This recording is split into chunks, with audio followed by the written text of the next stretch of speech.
let's make a painting. And let's see. I didn't paint for quite a while. Well, actually, in my world, I guess, wow, it's mean like a couple of days. But excuse me. Is that center? Yes, it is. All right, sprinkle a little bit of water. And actually, I did have time. I just didn't paint. We're gonna cover the paper. And I was watching some of my videos. Actually, a lot of them. Man, that's so selfish.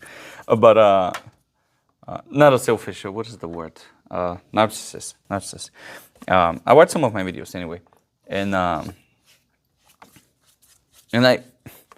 I said that like a bajillion times before that, but I still try to make it. I want to make something even more simple. What I'm doing, and what I'm doing is not. Well, it's not complicated in the first place, but we're going to try to make it even more simple. Now we're going to use this color. What is this? Some kind of brownish. I will leave it here so you can see what it is. And what I'm going to do also, I'm going to take whatever is left over here, and that's kind of pinkish, and I know it's a sea blue black somewhere here. The whole mix, but what I try to do is I want my watercolors to start moving away from that very heavy layers of paint that I put. It's more like oil painting, and try to create more watery kind of ish floating paintings. So we'll see how that's going to work out. We're going to use the big brush for that. And we're going to go around, try to make some kind of path in the middle.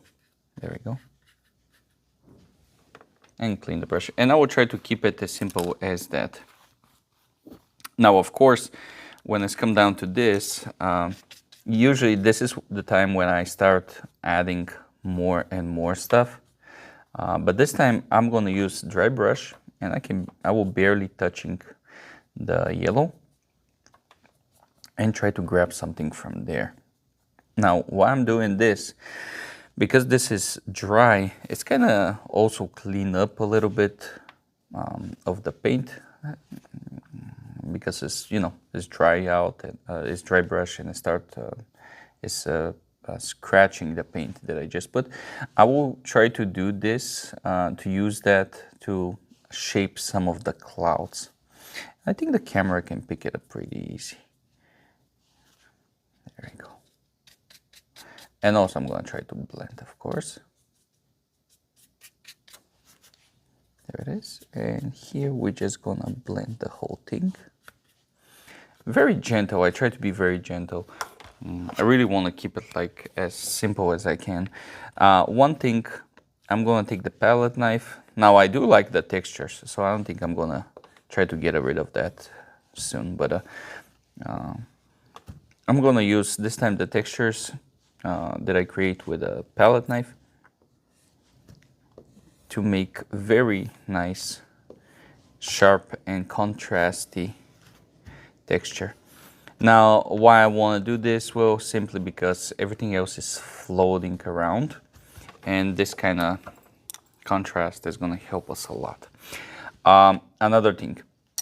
Now, I'm not sure how I should do this, but I think I'm going to take sea blue black and black with a dry brush, and from now on, I'm going to stick more to the dry brush and try to see what I can do with this. There we go.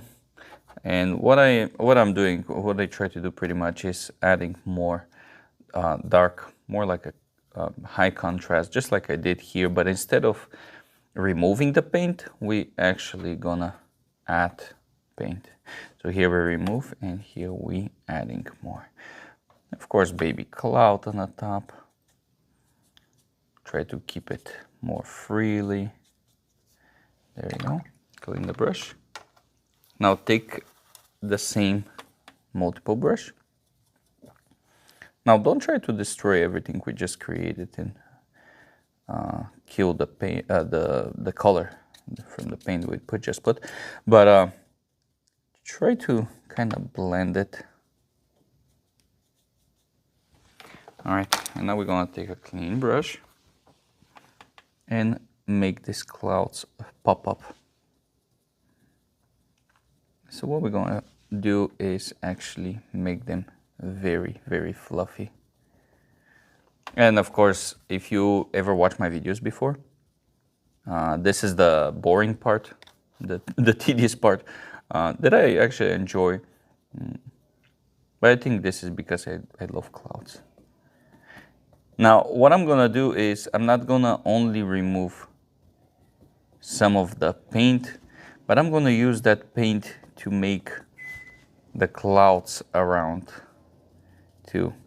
So, and I guess you can see, I remove from here and go all the way down here, and now I can have a very nice cloud going around. And what I'm gonna do is absolutely the same thing over and over and over.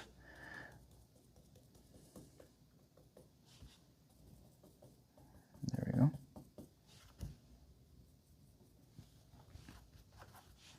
Same thing here. And here, we're gonna grab some of the paint. And completely random, you know, it doesn't have to be anything particular. Try to make it look like a cloud. Clean the brush. Here is the time I'm gonna remove some of the paint on the top. There we go. Now, of course, we can make it rain here because we have this, I'm saying we can make it rain because you can make so many other stuff, but that's what we're gonna do. I'm just gonna push down on all the clouds, and that's all the clouds on the top. Here I'm gonna push a little bit harder because there it is. And now it's gonna rain, of course. If it's raining, and I will tell you why I'm making this to rain actually, because this is gonna give me opportunity to put very bright color, because everything is right now is fine, but and this should be dry. Yeah, it's kind of dry. Everything is kind of fine. So now I'm missing a bright color. I'm missing something to pop up. So that's what we're gonna do. And I will barely touching the paper. My brush is almost dry, and that's gonna give us opportunity to make this kind of broke down petals of water. Of course, we're gonna take sea blue black and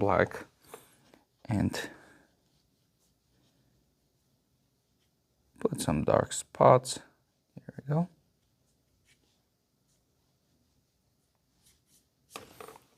And for the final touch, it's gonna be pure black with almost dry brush. Now, of course, I'm not using the tip of the brush, I'm using the side of the brush. And with the black, I'm gonna be a little bit more careful because we don't wanna like overshadow the petals of water that we create. So we don't wanna do this. Okay, now this is fine, I'm okay with this. And of course we can leave it as it is. But I think I'm gonna add an extra step, and that's gonna be the reflection from that clouds. Let's see how good I can make it actually. And how I'm gonna do it. I'm not sure exactly what's happened actually. The video stopped right there somewhere in the middle. So I'm gonna edit it, and but anyway, this is the final product. What I believe I changed is I tried to explain how you can make tall grass, and the painting is already dry, by the way. But what I tried to do is I'm not sure I can do that. Yeah, there we go. You can see it. I pretty much damaged the paper. The other thing we did is remove some of the lines from here. I don't know what's happened, man. My camera is acting weird sometimes. But actually, this is the first time that I lost the audio before, but not like this. Stopped right in the middle, and I didn't realize. But anyway, I will try to replicate. Oh, all right, so you see, it's like we make this, we put a couple of splashes for the water. Try to keep it simple. Of course, you can add fans and stuff like that. So that can be like a nice touch. You know what? Maybe I will do it because the painting is already dry out. I just want to show, you know, you can make simple stuff like this, and that's gonna bring the whole painting like, there we go. The whole painting into more, I guess, I don't want to say realistic, but definitely more, having more details on it, if that's what you want. Not a big fan. I try to stay away from the realism, but it is what it is. I mean, you can do that. Why not showing you bob wire or whatever it is? And of course, if you do this, then you can actually making some kind of show off on the water here that we create and all. Anyway, you can make a bird, you can make all kind of stuff, so you can change the picture a lot actually. But that's the whole main idea. Rainy day and everything is more simple, and instead of like very heavy layers of paint, just to go more simple. Not that I'm doing anything complicated, but still more simple. There you go. Watercolor, abstract, landscape.